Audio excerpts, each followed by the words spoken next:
ಸ್ವಾಗತವನ್ನ ಕೋರ್ತೇನೆ ಮತ್ತು ನಮ್ಮ ಗ್ರಾಮ ಪಂಚಾಯತ್ ಸದಸ್ಯರಾದ ವಿಜಯರವರು ಆಗಮಿಸಿದ್ದಾರೆ. ಅವರು ಸಹ ಹೃದಯಪೂರ್ವಕ ಸ್ವಾಗತವನ್ನ ಕೋರ್ತೇನೆ ಮತ್ತು ನಮ್ಮ ಮತ್ತೋರ್ವರು ಗ್ರಾಮ ಪಂಚಾಯತ್ ಸದಸ್ಯರಾದ ಚಂದ್ರವರು ಆಗಮಿಸಿದ್ದಾರೆ.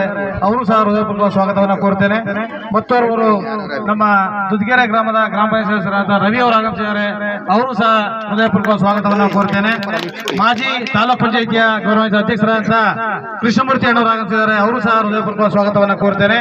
ಹಾಗೆ ನಮ್ಮ ಗ್ರಾಮದ ಎಲ್ಲ ತಾಯಂದಿರಿಗೆ, ಯಜಮಾನರುಗಳಿಗೆ ಮತ್ತು ನಮ್ಮ ಗ್ರಾಮಕ್ಕೆ ಇಂದು ಆಗಮಿಸಿದಂತ ಎಲ್ಲ ವಿವಿಧ ಗ್ರಾಮಗಳ ಮುಖಂಡರುಗಳು, ಎಲ್ಲ ಗೌರವಾನ್ವಿತ ಕಾಂಗ್ರೆಸ್ ಬಂಧುಗಳು, ಎಲ್ಲ ಕಾರ್ಯಕರ್ತರಿಗೆ ಹೃದಯಪೂರ್ವಕ ಸ್ವಾಗತವನ್ನು ಕೋರುತ್ತೇನೆ. ಹಾಗೆ ನಮ್ಮ ಮಾಧ್ಯಮ ಸಂಘದವರಿಗೂ ಹೃದಯಪೂರ್ವಕ ಸ್ವಾಗತವನ್ನು ಕೋರಿ ನನ್ನ ಸ್ವಾಗತವನ್ನು ಮುಗಿಸ್ತಾ ಇದ್ದೇನೆ. ಮುಂದಿನ ವಿಚಾರಗಳನ್ನ ನಮ್ಮ ಗೌರವಾನ್ವಿತ ಶಾಸಕರು, ನಮ್ಮ ಗೌರವಾನ್ವಿತ ನೆಚ್ಚಿನ ಶಾಶ್ವತ ಮುಖ್ಯಮಂತ್ರಿಗಳಂತಹ ಸಿದ್ದರಾಮಯ್ಯ ಸಾಹೇಬ್ ಸುಪುತ್ರರು ಈ ಒಂದು ಕಾರ್ಯಕ್ರಮವನ್ನು ಕುರಿತು ಮಾತಾಡಬೇಕು ಅಂತ ಹೇಳಿ ವಿನಂತಿ ಮಾಡ್ತಾ ಇದ್ದೇನೆ.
ಒಂದಷ್ಟ ಒಂದು ಅರ್ಧ ಕೆಜಿ ತಿನ್ನೋಣ.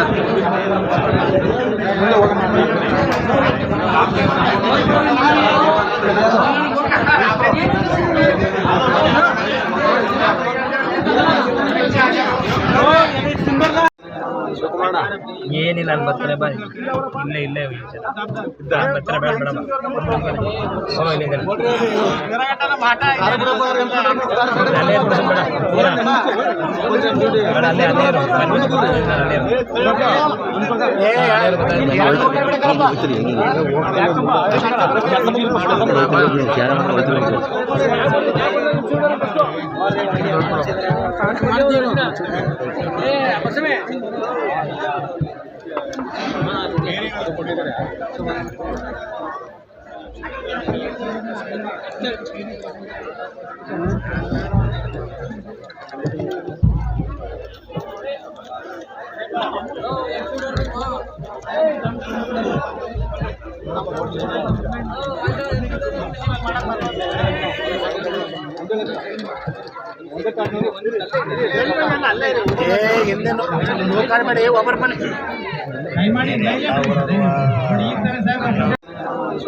ಏನಿಲ್ಲ ಅಲ್ಲಿ ಬರ್ತಾರೆ ಬಾ, ಇಲ್ಲೇ ಬರ್ತಾರೆ, ಬೇಡ ಬೇಡ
ಯಾರು ಮಾತಾಡ್ತಿದ್ದಾರೆ ಹೇಳ್ಬೇಕು, ವಿಷಯ ಏನು ಹೇಳ್ಬೇಕು ಮಾತಾಡಿ.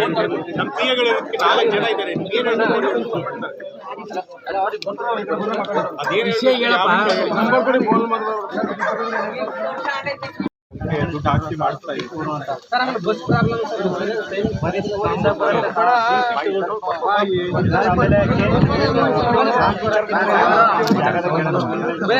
ಟ್ರಾನ್ಸ್ಫಾರ್ಮರ್ ಹಾಕಿ ವರ್ಕೆ ಮಾಡ್ತಿಲ್ವಾ?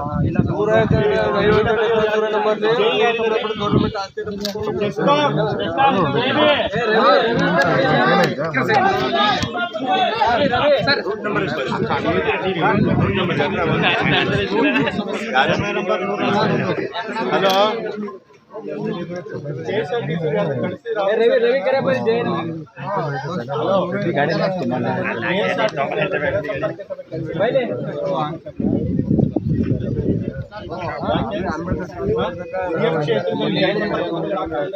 ಎಲ್ಲ ಡಿಪಾರ್ಟ್ಮೆಂಟ್ ಅವ್ರು ಬರ್ಬೇಕು ಅಂತ ಹೇಳಿದ್ರು, ಕಳಿಸ್ಬೇಕು, ಗೊತ್ತಾಗಲ್ವೇನ್ರಿ ನಿಮಗೆ?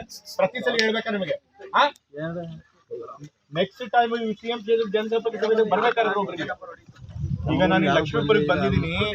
ಇಲ್ಲಿ ನಾನು ಇದು 2ನೇ ಬಾರಿ ಇಲ್ಲಿ ಬರ್ತಿರೋದು. 2ನೇ ಬಾರಿ ಕೂಡ ಇದೇ ಕಂಪ್ಲೇಂಟ್ ಹೇಳ್ತಿದ್ದಾರೆ, ಯಾವ್ದು ಬಸ್ ಸ್ಟಾಪ್ ಕೊಡ್ತಿಲ್ಲ ಅಂತ. ಸರಿಯಾದ ಟೈಮಿಗೆ ಬರ್ತಾ ಇಲ್ಲ. ಸರಿಯಾದ ಟೈಮ್ಗಳಿಗೆ ಬಸ್ಗಳು ಬರ್ತಿಲ್ಲ ಅಂತ ಹೇಳ್ತಿದ್ದಾರೆ. ಲಕ್ಷ್ಮೀಪುರ ಇದು ದುಡ್ಗೆ ಇದು ಬರುತ್ತಿದ್ದು ನೋಟ್ ಮಾಡಿಕೊಂಡು ಅದನ್ನ ಸರಿ ಮಾಡ್ತಿದ್ದಾರೆ. ಬಹುಶಃ ಬಹಳಷ್ಟು ಈಗಾಗಲೇ ಅರ್ಜಿಗಳು ಇಸ್ಕೊಂಡಿದ್ದಾರೆ ಅಧಿಕಾರಿಗಳು. ಅವ್ರದ್ದು ಕೆಲವ್ರದ್ದು ಆಗಿದೆ, ಕೆಲವ್ರದ್ದು ಯಾರ್ದು ಆಗಿಲ್ಲ. ಒಂದು ಟೈಮ್ ಲೈನ್ ಇಟ್ಕೊಂಡು ಅದ್ರೊಳಗೆ ಅವ್ರು ಮಾಡ್ಕೊಡ್ತಾರೆ. ಮತ್ತೆ ಕಂದಾಯ ಅದಾಲತ್ ಕೂಡ ಮಾಡಿದೀವಿ. ಯಾರು ಪಿಂಚಣಿ ಸಿಕ್ಕಿಲ್ಲ, ವಿಧವಾ ವೇತನ ಸಿಕ್ಕಿಲ್ಲ, ಅದಕ್ಕೆ ಸರ್ಕಾರದಿಂದ ಏನ್ ಸಿಗಬೇಕು ಕಂದಾಯ ಇಲಾಖೆಯಿಂದ ಸಿಕ್ಕಿಲ್ಲ ಅಂತವ್ರದ್ದು ಕೂಡ ಅರ್ಜಿ ತಗೊಂಡು ಅವ್ರಿಗೆ ಸವಲತ್ತುಗಳನ್ನು ತಲುಪಿಸುವಂತ ಕೆಲಸ ಕೂಡ ಇವತ್ತು ನಾವು ಮಾಡ್ತಾ ಇದ್ದೀವಿ. ಸೊ ಹಾಗಾಗಿ ಇವತ್ತು ನಿಮ್ಮ ಗ್ರಾಮಕ್ಕೆ ಬಂದಿದ್ದೀವಿ. ನಮ್ಮ ಮುಸ್ಕಿ ಚಿಕ್ಕಮುಂಡಿ ಗ್ರಾಮದವರು ಅಂತಂದ್ರೆ ನಮ್ಗೆ ಯಾವಾಗ್ಲೂ ಕೂಡ ಬಹಳಷ್ಟು ಪ್ರೀತಿ ವಿಶ್ವಾಸ. ಯಾಕೆಂದ್ರೆ ಮುಸ್ಕಿ ಚಿಕ್ಕಮುಂಡಿ ಗ್ರಾಮದವರು ಯಾವಾಗ್ಲೂ ಕೂಡ ತಂದೆಯವರಿಗೆ ಸಂಪೂರ್ಣವಾಗಿ ಬೆಂಬಲ ಕೊಟ್ಕೊಂಡು ಬಂದಿದ್ದಾರೆ. ಇವಾಗಲಿಂದಲೂ ಅಲ್ಲ, ಚಾಮುಂಡೇಶ್ವರಿ ಕ್ಷೇತ್ರದಲ್ಲಿ ಸೇರ್ಕೊಂಡಿದ್ದಾಗ ಕೂಡ ಅದೇ ರೀತಿ ಅವರು ಬೆಂಬಲ ಕೊಟ್ಕೊಂಡು ಬಂದಿದ್ದಾರೆ. ಈಗಲೂ ಕೂಡ ನೀವು ಅದೇ ರೀತಿ ಮುಂದುವರಿಸಿದ್ದೀರಿ. ನನಗೂ ಕೂಡ ಒಬ್ಬ ಶಾಸಕರನ್ನ ಮಾಡಿದ್ದೀರಿ. ಹಾಗಾಗಿ ನಿಮ್ಮೆಲ್ಲರಿಗೂ ನಾನು ಯಾವಾಗ ಋಣಿಯಾಗಿರ್ತೇನೆ. ಕೇಳ್ತಾ ಮತ್ತು ಈ ಕಾರ್ಯಕ್ರಮ ಯಶಸ್ವಿಯಾಗಿ ನಡೆಸ್ಕೊಡಿ. ಅದು ಯಶಸ್ವಿ ಆಗಬೇಕು ಅಂದ್ರೆ ದಯವಿಟ್ಟು ಎಲ್ಲರೂ ಶಿಸ್ತು ಒಬ್ಬೊಬ್ಬರೇ ಬಂದು ನಮ್ಮ ಅರ್ಜಿಗಳನ್ನು ಕೊಡಬೇಕು. ಪ್ರತಿಯೊಬ್ಬರು ಸಮಸ್ಯೆಗಳನ್ನು ಬಗೆಹರಿಸ್ತೀವಿ, ಖಂಡಿತ ಒಬ್ಬರೇ ಬಂದು ಕೊಡಿ. ಫಸ್ಟ್ ಮುಖ್ಯ ಚಿಕ್ಕಮುಂಡಿ ಗ್ರಾಮದವ್ರು ಕೊಡಿ, ಬೇರೆ ಗ್ರಾಮದವ್ರು ಆಮೇಲೆ ಕೊಡಿ.